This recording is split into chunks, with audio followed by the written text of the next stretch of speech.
আমি আপনাদের কোনো আজগুবি গল্প শোনাচ্ছি না কিংবা ভাঁওতা দিচ্ছি না।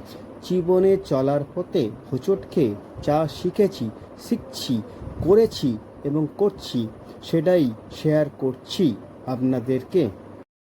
জীবনটাকে যদি আপনি সুন্দরভাবে উপভোগ করতে চান তাহলে আপনার ইনকাম যাই হোক না কেন তাকে ডাইভার্সিফাই করতে হবে। মানে 50-30-20 রুলস মানতেই হবে। 50 আপনার নিডস মানে আপনার নিত্য প্রয়োজনীয় জিনিসের খরচ, 30 আপনার বিলাসিতা ওয়ান্স এবং 20 ইনভেস্টমেন্ট, যেই ইনভেস্টমেন্টটা ফিউচারে আপনার কাজে লাগবে। প্রথম ইনভেস্টমেন্টটা হবে নিজে ও পরিবারের ওপর। তা কোথায়? সেটা হেলথ ইন্স্যুরেন্স। কেন হেলথ ইন্স্যুরেন্স রাখা জরুরি তা আমি আপনাকে ক্লিয়ারলি বলছি। ডাটা বলছে ভারতে 70% লোক হেলথের কারণে তার সমস্ত পুঁজি ও সঞ্চয়ের টাকা শেষ করে ফেলে। একটা পরিবারে অসুখ ঠুকলে আর পথে বসতে বাধ্য হয়। নেক্সট যে ইন্স্যুরেন্স করবেন সেটা হলো টার্ম পলিসি।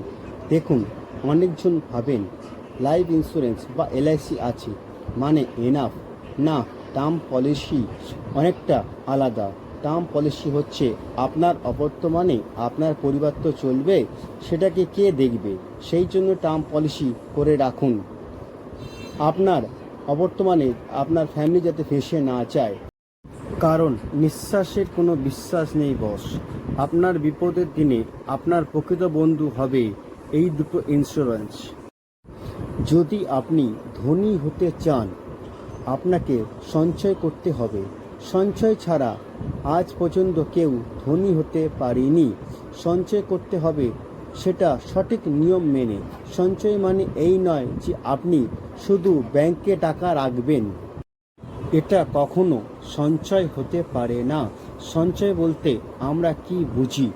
আমরা যে টাকাটা ইনকাম করি প্রতি মাসে সেই টাকাটা আমরা এমন জায়গায় রাখবো সেই টাকাটা ইনফ্লেশনকে বিট করে রিটার্ন দিতে পারবে।